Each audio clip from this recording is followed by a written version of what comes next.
Class 10th के सभी बच्चे ध्यान से देखेंगे। जो हमारा वीडियो 3 था उसमें हमने विभाजन सूत्र देखा था कि विभाजन सूत्र जो है क्या बताता है, क्या होता है विभाजन सूत्र। और हम किसी भी बिंदु के जो किसी रेखाखंड को किसी निश्चित अनुपात में विभाजित करता है उसके निर्देशांक कैसे निकालते हैं। ये जो क्वेश्चन अब हम डिस्कस कर रहे हैं इस क्वेश्चन से हमें थोड़ा और क्लियर होगा।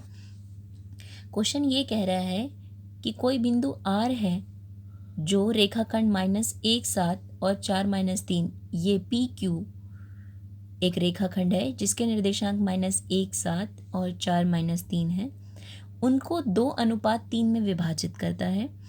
इस बिंदु R के निर्देशांक बताइए। अब इस बिंदु R के निर्देशांक हम कैसे बता सकते हैं, क्योंकि पता है हमें x निर्देशांक का फॉर्मूला क्या होता है। ये ऐसे ही लिखेंगे तो ध्यान रहेगा, m1 + m2, यानी कि ये तो हमें पता है ये m1 है और ये क्या है m2 है। m1 + m2, m1 लिखते हुए m1 x2 और m2 x1, ये फॉर्मूला आप फटाफट लिख लीजिए अपॉन m1 + m2।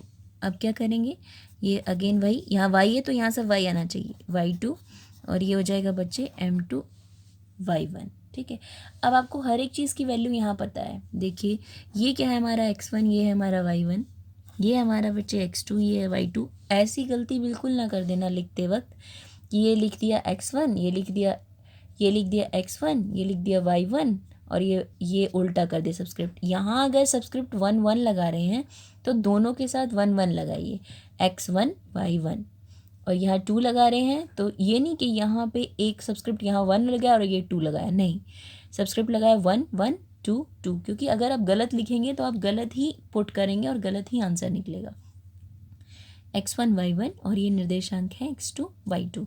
अब जहाँ जहाँ जिस की वैल्यू यहाँ आपको दिखने में नज़र आ रही है उसकी वैल्यू पुट कर दीजिए, सिंपल। जैसे x निर्देशांक अब मैं निकालना शुरू करूँ तो है m1 है हमारे पास 2 और x2 हमारे पास बच्चे क्या है 4।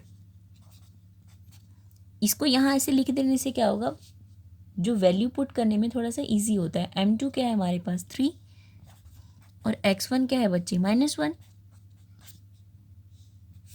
अपॉन m1 + m2, और आपको पता है m1 + m2 कितना है 2 + 3। अब आप सॉल्व कर लीजिए, 4 ये हो जाएगा 2 4 8। और आप देखो आप मल्टीप्लाई करते हो तो सिंपल मल्टीप्लाई में यही रूल होता है कि 3 को 1 से मल्टीप्लाई किया तो 3 और ये नेगेटिव साइन लग जाएगा यहाँ, प्लस माइनस माइनस। 8 में से 3 जाएगा, बोलो कितना आएगा 5 5/5, 5 से 5 कैंसिल, कितना आया 1। यानी कि इस आर बिंदु का एक्स कोऑर्डिनेट क्या आ गया है 1। और अब हम वाई कोऑर्डिनेट निकालेंगे। m1 बताइए क्या है 2, y2 क्या है हमारे पास, y2 है हमारे पास -3, प्लस m2 है हमारे पास 3 और y1 है हमारे पास 7 अपॉन 2 + 3। तो देखिए हो जाएगा 2 3 = 6, माइनस का 6 प्लस 21/5। अब ये बच्चे क्या हो जाएगा, 21 में से 6 जाएगा तो कितना आएगा 15, 15 प्लस का, क्योंकि 21 बड़ा है, ये आप सिंपल कर सकते हैं मैथमेटिक्स। ये हो जाएगा 5 × 15। y का कोऑर्डिनेट कितना आ गया 3, यही तो आपको निकालना था। यानी कि x का कोऑर्डिनेट आ गया 1 और y का कोऑर्डिनेट आ गया 3। और आपने क्लास 9th में इसको रिप्रेजेंट करना भी सीखा है कि हमेशा हम x कोऑर्डिनेट पहले और y कोऑर्डिनेट बाद में लिखते हैं। यानी कि r बिंदु के जो कोऑर्डिनेट हुए बच्चे वो हुए 1 3।